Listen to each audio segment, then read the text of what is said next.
The opinions expressed on the Custody Queen Show are for informational purposes only and are not a substitute for personal, professional legal advice. The persons discussed are fictional and not based on actual clients. Thought it was love, had kids in between. You can count on us, we're the Custody Queens. Yeah, you can count on us, we're the Custody Queens. Good morning, Go Country listeners. Happy Saturday. I'm Sam McBride. I'm here with Kristen Holstrom, and we are joined by guest Christine Marie. Thank you so much for joining us, Christine.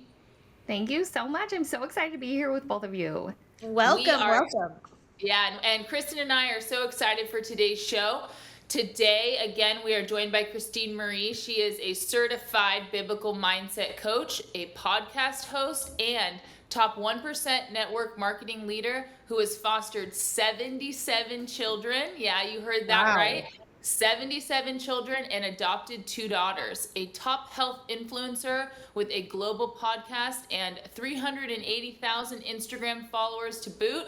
She's healed a spirit-led approach to burnout, losing 27 pounds and reclaiming her energy. Today, she helps women over 40 restore cortisol, rebalance hormones, and rise in purpose, profit, and peace throughout her 75-day cortisol reset and mentorship.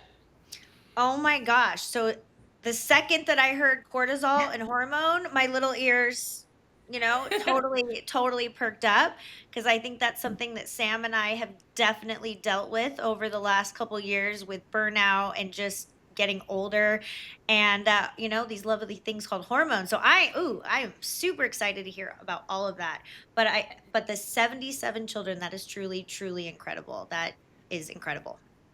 I cannot wait to dive into the show. But before we do, we're going to do a little segment that Kristen and I call CQ Talk Box. So we're just going to ask you a couple quick questions, Christine. Answer as you like, just to kind of ice break and get to know you a little more. Sounds good. All right. If you could wake up tomorrow having one new skill or ability, what would it be and why?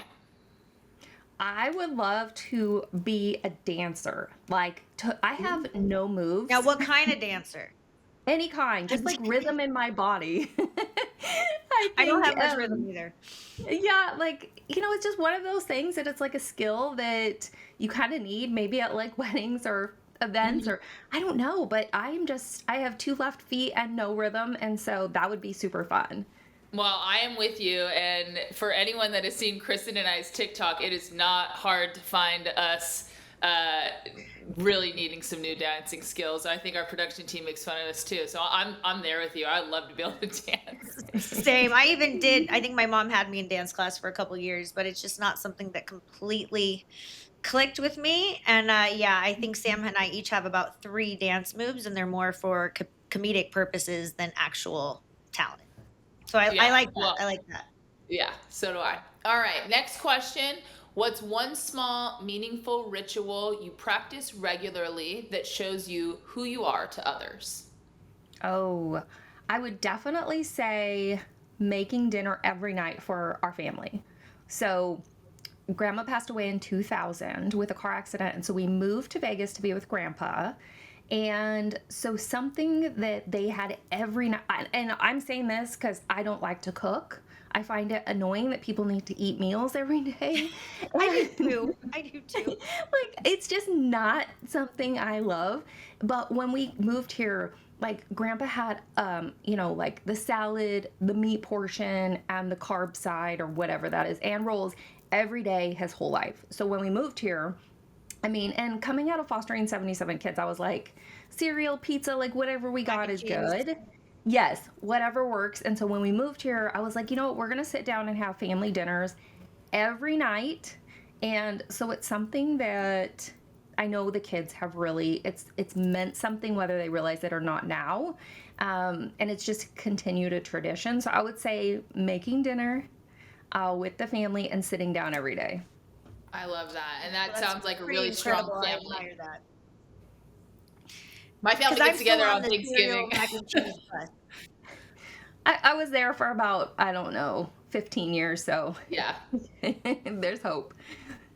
Yeah, if it don't go in the crock pot, I can't cook it. Yeah. We call Yeah. Kristen the Crockpot Kristen. Well, actually, I do. I don't know if I told her that I do, but she's Crockpot Kristen. That And is I'm literally the extent of my skills. I've actually also seen Kristen smash a crock pot, and it was in a controlled environment. We went to one of those like therapy destroy rooms. Oh yeah. You know what I'm talking about? Remember that? The Wreck-It rooms. Yeah, I saw that thing from a mile away. I ran for the hills when I saw That felt so good. That's awesome. All right, but enough of that. So let's get into it, Christine. You have fostered 77 children and later adopted two daughters. What did those experiences teach you about resilience and hope? So I would say resiliency, the most resilient piece were these children who have been through everything. And, you know, you think about like the team of people that they have around them. They have attorneys and CASAs and, you know, caseworkers and all kinds of people that are there to support them. But it's almost like it doesn't even matter because in the deep root of them, they're just truly broken because all they want to do is be with their parents. And so it's like, it's really taught me that not only does the people that you have around you make such a big difference for your future, your hope, like, but these kids, like, they never stopped believing that they were going to go home with mom or with dad. And so it's like every single piece of like their spirit, watching them just cling to that piece. I mean, and some of their stories were just absolutely heartbreaking. And so despite the fact that you have all these people that are wrapped around these kids and that were wrapped around our family, it's just the human spirit inside that says, this is where I belong. And even sometimes, I mean, and even throughout, like if the plan changed and they're not going to go home to their parents, like it doesn't take away that hope, that spirit, even with our adoptive daughters, like they are aware that their birth family is not in a place where they can ever return home to them. But they also, I think, have been so resilient. So, I mean, just watching them, watching these foster kids, watching these attorneys that do this day in and day out, talk about cortisol and hormones. I mean, that's got to be gutting because not every case goes the way that they wanted it to go. Not every parent makes, I mean, you can be like cheering for a parent or cheering for a reunification plan or cheering for a family member and it doesn't work out. I mean, there's just so many, you have to be resilient. Mm-hmm. In the children we did, everybody has to be resilient and cling to hope that somehow, even though none of this makes sense and this is the worst possible situation for these children and this family, because a lot of times it's generational that these families are in, that somehow it's going to all work out and end up well. Thank you for bringing light to that. I think it's often overlooked point. It is just really the strain that is on these children in general. And Kristen and I see that a lot in our practice, and it is gut wrenching. And there's always those circumstances where you wish things were different or you wanted them to work out a particular way, but you either have a parent or an opposing party or a judge or someone making a decision that you may or may not agree with. And so resilience is a lot of it because, at least in Kristen and I's experience, things don't typically change immediately overnight. And even if there is a huge point of hope to be had, that's really something sometimes you have to cling on to in the dark. And so having someone like you, Christine, who's really had the vantage point of being so close to these children and being in a position to help them, I think it's also it's commendable, but it's also something that Kristen and I are really proud to bring light to all our listeners, because there are a lot of people that need a lot of help and a lot of children and resources, and it doesn't mean that we shouldn't be there for them in this big supportive way that we are, but it is to also acknowledge that despite having all that support, it's not always stars and glitter and everything's fine. You know, there's also each individual child, it has their own experience, their own trauma, and their own pathway, and so to be able to guide them through that, again, really commendable. Thank you. I think, and it's interesting because as I look back, like we went into foster care wanting to adopt, and now my whole podcast, like my whole message, I speak to moms who are doing the same thing, like going into foster care to adopt. But my whole mindset has shifted on that because I actually don't believe foster care is the place to go to adopt. Like that's the place to go to help these families reunify with their children. And now I'm like, wow, like I can't believe that was my mindset, right? How did your mindset change to that? So it was really, so we went into it wanting to adopt, and that was my heart's mission. Like every child who came through our door, I was like, are they my child? Are they my child? Are they my future child? And so I didn't look at it through the perspective of, but it was once we exited the foster care world and we were sitting there with our daughters who are adopted, and they started having these medical challenges. I mean, every child who's adopted from foster care is considered special needs, right? Because they just have so much that led to that point, whether it's emotional or physical. And so I sat there going, I don't know what her medical history is. I don't know this trait that she has. Is this like a familial trait? Is this a nurture versus nature? Like which one are we looking at here? And so for me, I realized, wow, there is so much more that I could have done as a foster parent to help these birth families feel like I am not trying to steal your child. I am here to support you, love you. Now, do sometimes the children end up needing an adoptive placement? Yes. But I feel like you can, as a foster parent, adopt that mindset when you get to that point. When it's time. Yes. Yeah, and it's just, these parents, like, this is not like they woke up on a Tuesday morning and they ended up doing, right. And it just happens. It's a long pattern of time. And what do they need most? Probably somebody who's in a different, maybe mindset, economic, physical situation than they are, to just offer a branch of hope and say, like, it can get better. Let me show you how. Yeah, I'm assuming that the birth parents that have the ability or the desire to get themselves on the right track to get their kids back have a different mindset than some who just simply, whether it's an addiction or something that just can't be fixed, even over 3 months, 6 months, or 9 months. And on one hand, I always tell my clients that kids are resilient, and I love how resilient they are. But then sometimes I think that resilience is often overlooked or sometimes abused on some level, because it's like, oh, they're going to bounce back. But at what point, because we deal with similar things going through the divorce process, right? There's, and some of our cases, not too many, thankfully, CPS, Child Protective Services, will come in and take the kids away. And in my opinion, I think sometimes it should have happened a lot earlier. I think sometimes there is a lot more that could have been done, or that we could have prevented, what is actually happening from happening. I think that sometimes it happens too late, and we give too much room for the parents to try to figure it out. But that's a whole other discussion. And I mean, but it's a great kids. point. It's a great point. It's just a difficult analysis, because I think we all are coming from the same vantage point of it really being child-centric and what's best for that individual child. And sometimes that is the reunification process, and sometimes it's certainly not. And sometimes we've failed that child by not getting that child out of that circumstance sooner. But it all goes back to, the child or the children that are involved. Right. So with knowing the process, and how old are your daughters now?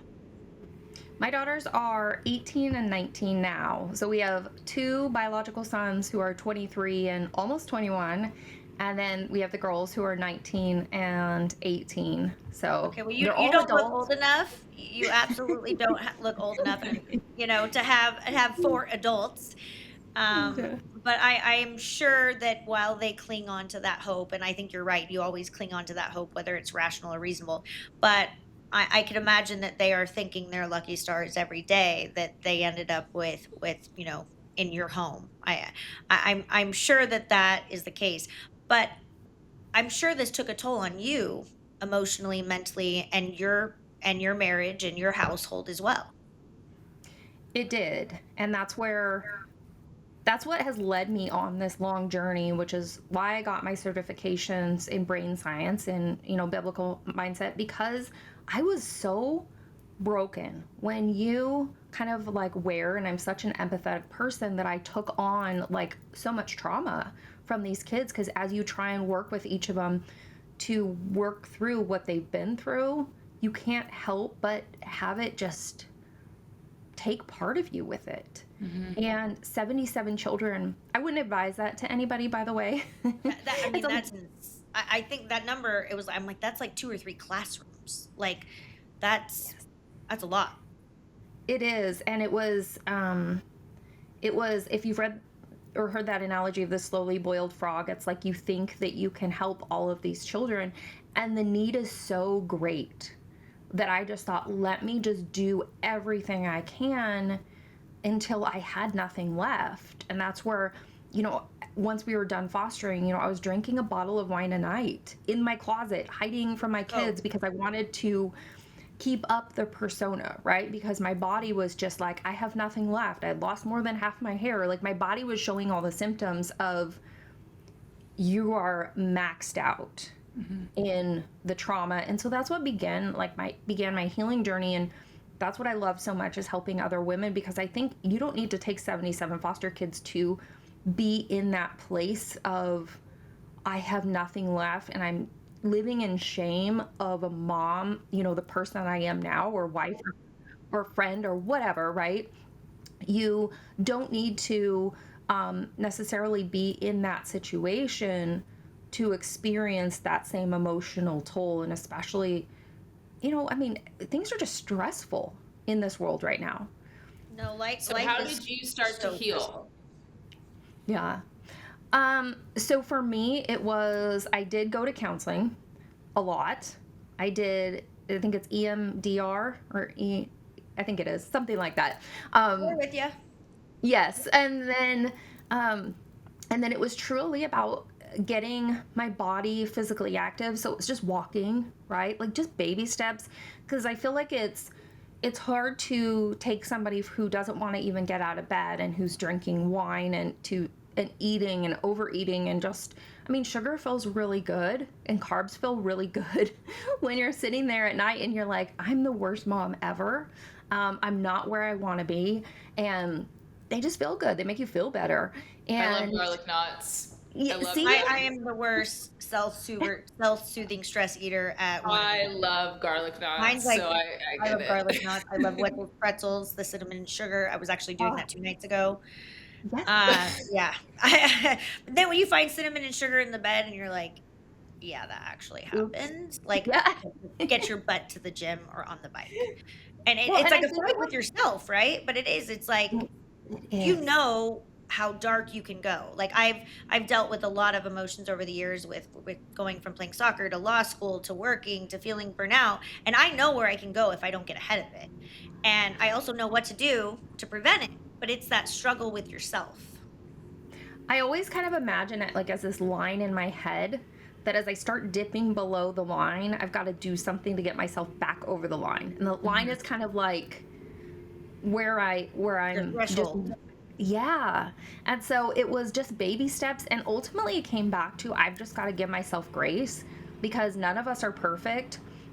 And it's just, even if it's just one baby step for the day, and then maybe tomorrow it's 2, right? And so it's just been this building of things on top of each other and on top of each other.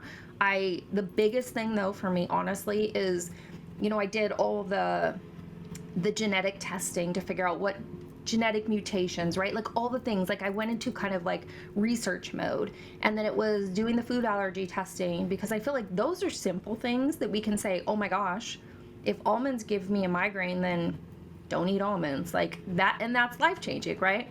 So it was doing those things. And then, this network marketing company that I joined with, like that was kind of the final piece that helped me get into the mindset by clearing the brain fog, brain fog's horrible.